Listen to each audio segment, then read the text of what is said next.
மிதுன வீடு. சரிங்களா? மிதுன வீடு. ஸோ இந்த மிதுன வீடு உங்களுக்கு வந்து முடக்காக வந்தால், மிதுன வீடு முடக்காக வந்தால் அதுக்கு என்ன பரிகாரம் நம்ம வந்து பண்ணணும்? அந்த மிதுன வீட்டுக்குள்ளார இருக்கக்கூடிய நட்சத்திரங்கள் ஆக்சுவலாக வந்து பார்த்தீங்கன்னா மிருகசீரிசத்தினுடைய 3ஆம் பாதம் 4ஆம் பாதம் என்பது இருக்கு. திருவாதிரை என்ற நட்சத்திரத்தினுடைய 1ஆம் பாதம் 2ஆம் பாதம் 3ஆம் பாதம் 4ஆம் பாதம் இருக்கு.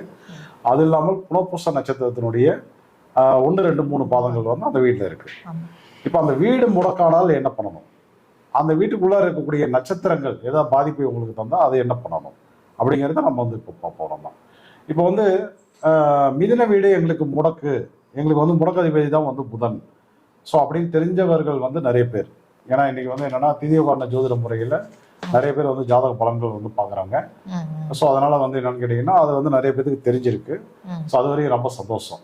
ஆனால் உங்கள் ஜாதகத்தில் மிதுன வீடு தானா முடக்கு அப்படின்னு தெரியல அப்படின்னா அதை எப்படி கண்டுபிடிக்கணும் அப்படின்னு சொல்லிட்டு இப்போ பீனா சொல்லுவாங்க. இப்போ உங்க ஜாதகத்துல ஜாதக கட்டத்துல சூரியன் ஒரு நின்ற நட்சத்திரம், சூரியன் வந்து ஒரு நட்சத்திர சாரம் வாங்கியிருப்பார் இல்லையா? அது வந்து மிருகசீரிடம் திருவாதிரை, மிருகசீரிடம் திருவாதிரை அந்த நட்சத்திரத்துல சூரியன் என்றால் உங்களுக்கு வந்து முடக்கு அதிபதியாக புதன் வருவார். மிதுன வீடு முடக்காக வரும். அதன் அதிபதி புதன் முடக்கதிபதியாக வருவார். புதன் வந்து முடக்கதிபதியாக வந்தால் என்னென்ன பாதிப்புகள் நடக்கும் அப்படின்னு சொல்லிட்டு புதன் வந்து நம்ம என்ன சொல்லுவோம், புதன்னாலே வந்து கல்விக்குண்டான கிரகம் புதன். ஸோ கல்வியில் தடை, புத்திகாரகன் சொல்லுவோம் இல்லையா? புத்தி இது அப்புறம் வந்து நம்ம எழுத்தாற்றல், பேச்சாற்றல், வாக்கு பலிதம், வாக்கு வன்மை, இதெல்லாம் வந்து நம்ம புதனின் காரமாக சொல்லுவோம். அப்புறம் கணக்கு இல்லை இது. இப்போ இந்த இதோட எல்லாம் உங்களுக்கு வந்து அடிபடும். இப்போ வந்து நம்ம பேச்சாற்றலில் ஒரு இது மாற்றம், இல்லை ஏதாவது கம்யூனிகேஷன் எரர் இது பண்ணலாம், ஏதாவது தப்பாக பேசி இது மாட்டிப்போம், அந்த மாதிரி இந்த வகையில் இந்த காரங்கள் புதனின் இந்த காரங்கள் எல்லாம் வந்து உங்களுக்கு வந்து தடை, அதில் வந்து தாமதம், இல்லை அதில் வந்து ஒரு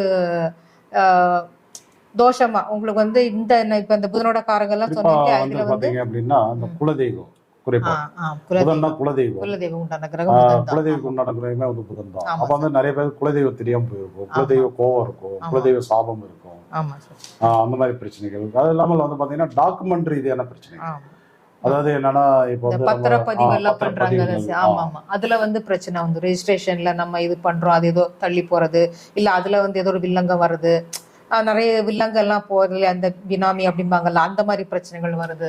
ஒரு சில நேரங்கள்ல வந்து பாத்தீங்கன்னாக்க நம்ம 2 வீலர்ல போயிட்டு இருப்போம், டிராபிக் போலீஸ் வந்து உங்களுடைய லைசன்ஸ் காட்டுங்க, உங்களுடைய இன்சூரன்ஸ் எடுங்க, ஆர்சி எடுங்க, நம்ம வச்சிருப்போம். ஆனா அப்ப பார்த்தா இருக்காது. சிலப்போ அந்த டைம்ல தான் அந்த இன்சூரன்ஸ் இருக்கும். அதுதான் டாக்குமெண்ட் ரீதியான பிரச்சனை, டாக்குமெண்ட் வகையில பிரச்சனை. அது இல்லாம பாத்தீங்கன்னா குறிப்பா வந்து எஜுகேஷன் படிக்கக்கூடிய மாணவர்களுக்கு புதன் ரொம்ப நல்லா இருக்கும். ஏன்னா புதன் தான் வந்து அறிவுக்கு உண்டான கிரகம், கல்விக்கு உண்டான கிரகம், புத்திசாலிக்கு உண்டான கிரகம், பேச்சாற்றல், நினைவாற்றல் எல்லாமே வந்து புதன் தான். ஸோ அது மட்டும் கிடையாது, வாக்கு பலம், வாக்கு வன்மைன்னு சொன்னாங்க. ஆக்சுவலா என்னன்னா வாக்கு பலம்னா என்னன்னு கேட்டீங்கன்னா, இப்ப ஒருத்தருக்கு நம்ம பணம் கொடுக்கணும், ஒரு 10,000 ரூபாய் கொடுக்கணும், நாளைக்கு நான் உங்களுக்கு கொடுத்துறேன், அல்லது அடுத்த மாசம் 10ஆம் தேதிக்குள்ள கொடுத்தாரு, அதுதான் நம்மளுடைய வாக்கு பலம். அது வந்து சொன்ன மாதிரி நடக்காது. ஸோ வாக்கு பலம் இருந்தால் அதே மாதிரி நம்ம வந்து காப்பாற்றிக்குவோம், நம்மளுடைய மரியாதை காப்பாற்றப்படும், ஏதாவது ஒரு வகையில் நமக்கு வந்து பணம் வந்துடும். வாக்கு பலம் இல்லை என்றால் நம்ம சொன்ன வார்த்தையை வந்து காப்பாற்ற முடியாது. அதுதான் வந்து வாக்கு பலம்ங்கிறது, வாக்கு வன்மைங்கிறது. அது மட்டும் கிடையாது, பார்த்தீங்கன்னா புதன்னா வந்து காதலுக்கு உண்டான கிரகம். ஸோ இந்த காதல்ங்கிறது வெரி இம்பார்ட்டன்ட். இந்த காதல்ங்கிறது டீனேஜில் மட்டும் கிடையாது, டீனேஜில் இருந்து எந்த வயசுல வேணாலும் ஒருத்தருக்கு வந்து காதல் என்பது வரலாம். எல்லா காதலும் வந்து சுமூகமாக சந்தோஷத்துலேயே வந்து முடிய போகிறது கிடையாது. இப்போ டீனேஜ் பசங்க தான் வந்து லவ் பண்ணி ஃபெயிலியர் ஆகி பிரச்சனையை வளர்த்திக்கிறாங்களா? அப்படி கிடையாது.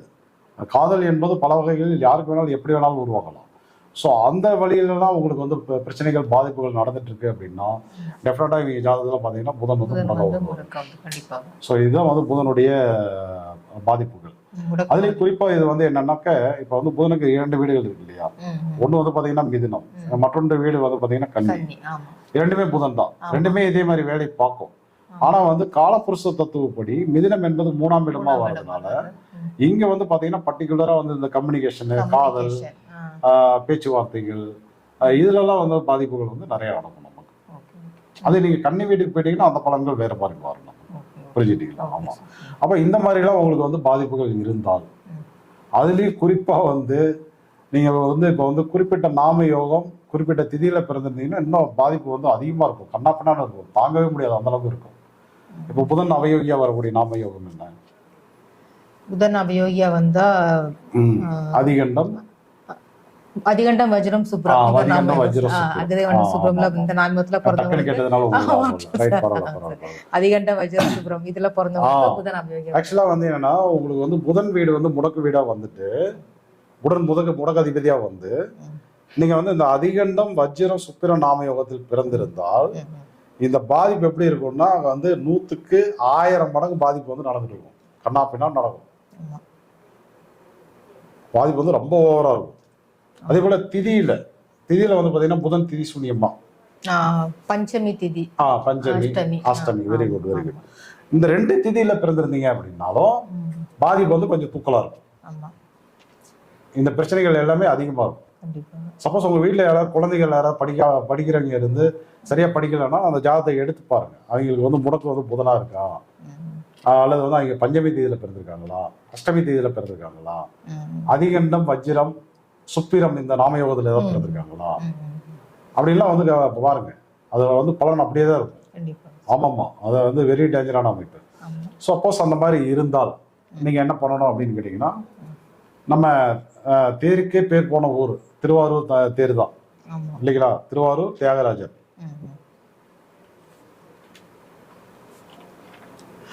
அந்த திருவாரூர் தியாகராஜரை போய் தரிசனம் பண்ணும்போது இந்த பாதிப்பு வந்து நிவர்த்தி அடையுன்னு எடுத்துக்கலாம் நீங்க, சரிங்களா?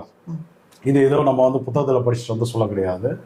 ரெகுலரா என்னுடைய மாணவர்கள், என்னுடைய வாடிக்கையாளர்கள் பயன்படுத்துகிற ஒரு அற்புதமான சூட்சும பரிகாரம். ஏற்கனவே வந்து ஆயிரக்கணக்கான நபர்களுக்கு வந்து கொடுத்து நமக்கு வந்து அற்புதமான ஒரு சக்சஸ்ஃபுல் ரிசல்ட் கிடைச்சி அதுக்கப்புறம் வந்து இப்போ வந்து உங்களுக்கு வந்து கொடுக்குறது, சரிங்களா? அதனால வந்து நீங்கள் என்னன்னா கண்ணை மூடிக்கிட்டு உங்கள் ஜாதகத்தில் புதன் முடக்க அதிபதியாக இருந்தால், அதிகண்டம் வஜ்ரம் சுப்பிரம் நாமயோகத்தில் நீங்கள் பிறந்திருந்தால், பஞ்சமி அஷ்டமி போன்ற திதிகளில் நீங்கள் வந்து பிறந்திருந்தால் நீங்கள் என்ன பண்ணணும், திருவாரூர் மாவட்டத்தில் இருக்கக்கூடிய நம்ம தியாகராஜரை போய் தரிசனம் பண்ணும்போது நிச்சயமாக அந்த தோஷ நிவர்த்தி என்பது உங்களுக்கு கிடைச்சிடும். ஆனால் இது எப்போ போனால் நல்லது அப்படிங்கிறது அவங்க இப்போ சொல்லுவாங்க. எப்போ போனால் நல்லதுன்னா புதன் வந்து நல்லா இருக்கும்போது போனால் ரொம்ப நல்லது. புதன் வந்து இப்ப சொன்ன மாதிரி புதன் நட்சத்திரம் வந்து ஆயில்யம் கேட்டே ரேவதி, புதன் கிழமை, புதன் கோரை, அப்புறம் வந்து புதன் நாமயோகம் சொல்ற பிரீத்தி விருத்தி சிவம் நாமயோகம், அப்புறம் கரணம் கிம்ஸ்துக்னம் கரணம், அந்த கரணத்துல வந்து இந்த புதனின் நட்சத்திரங்கள் வந்து யோகமா இருக்கும், அது ஆயில்யம் கேட்டே ரேவதி. இப்ப இந்த 5 அமைப்புகள்ல உங்களுக்கு எது வந்து உங்களுக்கு பெஸ்டா வருதோ அது நீங்க போய்க்கலாம். அதே போல இவங்க வந்து என்ன உணவை வந்து கொடுத்தா ரொம்ப நல்லது? ஆக்சுவலா இந்த மாதிரி கோவில்கள் போகும்போது புதனுக்காக பரிகாரம் பண்றோம் நம்ம. ஆமா, என்ன உணவை கொடுத்தா ரொம்ப நல்லது? புதனுக்கு உண்டான வந்து இந்த இது கீரை வகைகள், பச்சை பயிறு, வெரி குட். சோ இதெல்லாம் வந்து பச்சை பயிறு, பாசிப்பருப்பு, அதுல சமைத்த உணவுகள் இந்த மாதிரி உணவுகளை வந்து நீங்க வந்து அந்த கோவில் பரிகாரம் போகும்போது வெளியில உட்காந்துருப்பாங்க. இப்ப பச்சை பயிர்ல தான் வந்து சுண்டல் இருக்கு, சுண்டல் செய்யலாம். அது இல்லாம பச்சை பயிர்ல வந்து பாத்தீங்கன்னா அந்த உருண்டை மாதிரி எல்லாம் செய்வாங்க, இனிப்பு பாவெல்லாம் கலந்து அந்த மாதிரி செஞ்சு எடுத்துட்டு போயிட்டு அந்த உள்ளார போயிட்டு சாமி கும்பிடும் போது இறைவனிடம் வச்சு அது வந்து நைவேத்தியம் பண்ணிட்டு அதை எடுத்துட்டு வந்து கோயிலில் இருக்கக்கூடிய பக்தர்களுக்கு வெளியில வந்து உட்காந்துருப்பாங்க இல்லையா, அவங்க கையில எல்லாம் நீங்க வந்து கொடுத்தீங்க அப்படின்னா இன்னும் வந்து பாத்தீங்கன்னா பட்டை கலப்பு ரிசல்ட். ஆனால் இந்த அமைப்பில் பிறந்தவர்கள் வந்து இந்த மாதிரி உணவுகளை எல்லாம் எடுத்துக்கூடாது.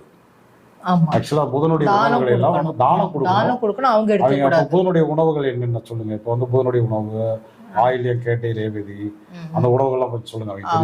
ஆயில்யம் கேட்டை ரேவதி ஆயில்யத்துக்கு வந்து நம்ம முருங்கை உணவுகள் சொல்லுவோம். ஆமா, முருங்கையில இருந்து வருது, முருங்கைக்காய், முருங்கைப்பூ, முருங்கை இலை, அந்த முருங்கைக்கீரை எல்லாம் சொல்லுவாங்க இல்லையா, அதெல்லாம் வந்து அந்த உணவுகளை வந்து நீங்க தானம் சாப்பிடக்கூடாது, தானம் கொடுக்கலாம். கேட்டை வந்து செரிப்பழம், அது உண்டான உணவு வந்து செரிப்பழம். செரிப்பழத்தை நீங்க தானமா கொடுக்கலாம், சாப்பிடக்கூடாது. அடுத்தது வந்து ரேவதி வந்து இலந்தை பழம். ஆமா, அதுக்கு அதை வந்து நீங்க தானமா கொடுக்கலாம். இலந்த பழம், இலந்த வடை, அந்த மாதிரி நீங்க தானம். பச்சை பயிறு, பாசிப்பருப்பு, கீரைகளில் சமைத்த உணவுகள். சோ இதையெல்லாம் நீங்க வந்து என்னன்னா இந்த மாதிரி அமைப்பில் பிறந்தவர்கள் தானம் கொடுக்கணும் முடிந்தளவு. ஆமா. ஸோ நீங்க வந்து வருஷத்துல ஒரு முறை வந்து கோயில் போறீங்க, பரிகாரத்துக்காக போறீங்க, கொடுக்குறீங்க அப்படிங்கிறத விட நீங்க எவரி புதன்கிழமையான ஒரு கணக்கு வச்சுக்கோங்களேன். வாரத்துல ஒரு நாள் புதன்கிழமை, அந்த புதன்கிழமையில என்ன பண்ணலாம், இந்த மாதிரி ஏதோ ஒரு உணவை சமைச்சு யாரோ ஒருத்தருக்கு 2 பேருக்கோ 3 பேருக்கோ நீங்க வந்து தானம் கொடுக்கும்போது அந்த தோஷ நிவர்த்தி என்பது நமக்கு நல்லா கிடைக்கும். அதே போல ஸ்டேஷனரிஸ் ஐட்டம் வந்து பண்ணலாம். பென், பேனா, நோட்டு, புத்தகம், அது புதன்காரம் வந்து அது கூட நீங்க தானம் கொடுக்கலாம். இந்த படிக்கிற பசங்களுக்கு கொடுத்தா அது இன்னும் நல்லது. அப்படி ஆக்சுவலா வந்து உங்களுக்கு வந்து வாக்கு பலம் இல்லை. இப்போ வந்து நான் வந்து அடுத்த மாசம் ஒரு 20ஆம் தேதிக்குள்ள இந்த பேமெண்ட்டை நான் வந்து உங்களுக்கு கொடுத்துட்றேன், நான் இந்த கடனை கிடைச்ச கொடுத்துட்றேன், நான் இந்த செயலை செஞ்சு தரேன், அதெல்லாம் தட்டி தட்டி போகுது அப்படின்னா நீங்க என்ன பண்ணலாம், ஸ்டேஷனரி ஐட்டம்ஸ், அதாவது நோட்டு, பேனா, புத்தகம், ரப்பரு, பென்சிலு, இதெல்லாம் கல்வி மாணவர்களுக்கு உண்டான பொருட்கள் இருக்குல்ல, அதுதான் நம்ம வந்து ஸ்டேஷனரி ஐட்டம் சொல்றோம். ஸோ அந்த மாதிரி ஏதோ ஒரு பொருளை வாங்கி வாரான புதன்கிழமையில நீங்க வந்து ஒருத்தருக்கு 2 பேருக்கோ 3 பேருக்கோ கொடுக்கும்போது என்ன ஆகும் அப்படின்னா அந்த புதன் வந்து பலமடைவார். புதன் வந்து பலமடைந்து அவங்களுக்கு வந்து நல்ல காரியங்கள் வந்து அவருடைய காரகத்தில் வந்து நடக்க ஆரம்பிச்சிடும். சரிங்களா?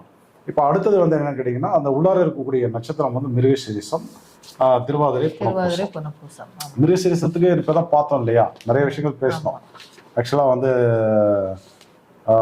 பாத்தீங்கன்னா குரு பகவான் கோச்சாரத்தில் அங்கே தானே போயிட்டு இருக்காரு, அதை வச்சு நிறைய விஷயங்கள் சொல்லணும். அதுக்கு வந்து திருவாரூர் எண்கண் முருகன் கொடுத்துருக்கோம். அதே போல சந்திரமௌலீஸ்வரர் முசிறி அதை வந்து சொல்லியிருக்கோம் நம்ம. ஸோ திருவாதிரைக்கு என்ன பண்ணலாம், திருவாதிரையில் வந்து உங்க ஜாதகத்துல ஏதோ ஒரு கிரகம் இருந்து, ஒரு முடகாதிபதி உட்காந்துருக்கலாம், அல்லது ஒரு நோயை தரக்கூடிய கிரகம் உட்காந்துருக்கலாம், அல்லது வந்து உங்களுடைய அவயோகி உட்காந்துருக்கலாம், அல்லது வந்து உங்களுடைய பாதகாதிபதி, மாரகாதிபதி, அந்த மாதிரி ஒரு கிரகங்கள் கூட அமர்ந்திருக்கலாம். அது வந்து என்னன்னாக்க பாதிப்பை வந்து கொடுத்துட்டுருக்கலாம். திருவாதிரை வந்து பாதிச்சது அப்படின்னா பொதுவாகவே வந்து என்னன்னா இந்த கழுத்து பகுதி, தோள்பட்டை, கைகள், விரல்கள், இதெல்லாம் வந்து பார்த்தீங்க அப்படின்னா காது, ஐஎன்டின்னு சொன்னாங்க. ஆக்சுவலாக அழகா சொன்னீங்க. ஆக்சுவலாக அந்த உறுப்புகள் எல்லாமே வந்து திருவாதிரை நட்சத்திரத்துக்கு உண்டான உறுப்புகள். ஸோ அதுலலாம் உங்களுக்கு ஏதாவது ஒரு தொல்லைகள் இருக்குது, வலிவேதனைகள் இருக்குது, பிரச்சனைகள் இருக்குது அப்படின்னா கண்டிப்பாக அந்த திருவாதிரை நட்சத்திரம் வந்து பாதிச்சிருக்கும். ஸோ அது மட்டும் கிடையாது, இந்த ராகுனுடைய காரங்கள், இந்த மிரட்டல்கள், ஏமாற்றங்கள், வஞ்சகம், போட்டி, பொறாமை, இந்த மாதிரியான பழக்க வழக்கங்களால், இந்த மாதிரி பிரச்சனைகளால் நீங்கள் வந்து பாதிக்கப்பட்டிருக்கீங்க அப்படின்னா கண்டிப்பாக அந்த திருவாதிரை நட்சத்திரத்தில் ஏதோ ஒரு கிரகம் நின்று தசையோ புத்தியோ நடத்தும். ஸோ அதுக்கு நீங்கள் செய்ய வேண்டிய பரிகாரம் என்ன அப்படின்னு கேட்டிங்கன்னா, நம்ம செங்காலிபுரத்தில் இருக்கக்கூடிய ஸ்ரீ சோமேஸ்வரர், அவரை போய் நீங்கள் தரிசனம் பண்ணும்போது அந்த பாதிப்பு வந்து நிச்சயம் வந்து சரியாகும். சரிங்களா? அடுத்த நட்சத்திரம் வந்து பார்த்தீங்கன்னா புனர்பூசம். இந்த புனர்பூசம் நட்சத்திரத்தினுடைய 1ஆம் மாதம், 2ஆம் மாதம், 3ஆம் மாதம் எல்லாம் வந்து மிதுனத்தில் தான் இருக்கு. அந்த மிதுனத்தில் வந்து பாதிப்பு இருந்தது அப்படின்னா நீங்கள் போக வேண்டிய கோவில் வந்து திருவெண்ணை நல்லூர் அப்படின்ற ஊரில் இருக்கக்கூடிய இருபாபுரீஸ்வரர், அவரை போய் நீங்கள் தரிசனம் பண்ணும்போது அந்த முடக்கு தோஷமாக இருந்தாலும் சரி, வைநாசிக தோஷமாக இருந்தாலும் சரி, பாதகாதிபதி, மாரகாதிபதி, தீசூனியாதிபதி, அவயோகி, இப்படி எந்த பாதிப்பை தரக்கூடிய ஒரு கிரகமாக இருந்தாலும் அந்த இடத்துக்கு போயிட்டு வரும்போது உங்களுடைய பஞ்சபூதங்கள், அதாவது உங்கள் உடம்புல இருக்கக்கூடிய அந்த பஞ்சபூதமும் அந்த இடத்துல இருக்கக்கூடிய பஞ்சபூதமும் வந்து கனெக்ட் ஆகி அது என்னாகும், அது அப்போதான், அதாவது என்னன்னா நம்மளுடைய தோஷ நிவர்த்தியை வந்து நம்ம சரி பண்ணணும் அப்படின்னா நம்ம உடல்ல இருக்கக்கூடிய பஞ்சபூதமும் ஒரு குறிப்பிட்ட கோவிலில் இருக்கக்கூடிய பஞ்சபூத ஆற்றலும் வந்து கனெக்ட் ஆகும். அப்படி கனெக்ட் ஆகும்போது தான் அந்த தோஷ நிவர்த்தி என்பது நமக்கு வந்து கிடைக்கும். கோவிலுடைய தத்துவமே அது தானே. ஆக்சுவலாக கோவில்லாம் என்ன இருக்கு, கோவிலில் வந்து பார்த்தீங்கன்னா தலவிருச்சம் இருக்கும், கொடிமரம் இருக்கும், கலசங்கள் வந்து அமைச்சிருப்பாங்க, சிலைகள் ஏதோ ஒரு நவபாசனத்தில் பண்ணியிருப்பாங்க, சிலைகள் வந்து சிலைகளுக்கு கீழே நவபாசனம் ஏதோ வச்சிருப்பாங்க, எந்திரங்கள் பதிச்சிருக்கலாம். அடுத்தது வந்து பார்த்தீங்கன்னா வழிபாதைகளில் எந்திரங்கள் வச்சிருப்பாங்க. அடுத்தது பூஜை புனஸ்காரங்கள், அதாவது வந்து பார்த்தீங்கன்னா 3 கால பூஜை, 5 கால பூஜை, 7 கால பூஜை அப்படின்னு சொல்லிட்டு பூஜைகள் வந்து ரெகுலராக வந்து நடந்துகிட்டே இருக்கும். மந்திரங்கள் சொல்லிகிட்டே இருப்பாங்க. அது ஒரு ஆற்றல் களம், அவ்வளோதான். அது ஒரு எனர்ஜி இருக்கிற ஒரு இடம். ஸோ அந்த யாருக்கு என்ன பிரச்சனைக்கு எந்த எனர்ஜி இருக்கக்கூடிய ஒரு கோவிலுக்கு போனால் சரியாகும் அப்படிங்கிறது தான் கோவில் தத்துவம். அது கரெக்டாக நீங்கள் பண்ணும்போது அது வந்து கண்டிப்பாக அந்த பாதிப்பு வந்து விலகணும். அந்த பஞ்சபூதம் உங்களுக்கு அந்த சக்தியை கொடுக்கும், அந்த இணைஞ்சு அந்த ஆற்றலை வந்து உங்களுக்கு கொடுக்கும். ஆமாம். ஸோ அதனால வந்து என்னன்னா, இப்போ இதுவரை நம்ம பார்த்தது வந்து மிதுன வீடு உங்களுக்கு முடக்கானால், புதன் முடக்காதிபதியாக வந்தால் அந்த மிதுன வீட்டுக்குள்ளார இருக்கக்கூடிய நட்சத்திரங்கள் மிருகசீரிஷம், சித்திரை, திருவாதிரை, புனர்பூசம், அதாவது திருவாதிரையுடைய 4 பாதங்கள், புனர்பூசத்தினுடைய 3 பாதங்கள், இதெல்லாம் பாதிச்சிருந்தது அப்படின்னாக்கா என்ன பண்ணணும் அப்படிங்கிறத நம்ம வந்து தெளிவாக பார்த்தோம். இப்போ காலப்புருஷ தத்துவப்படி அடுத்தது மாத்திடலாம், கட் பண்ணிடலாம்.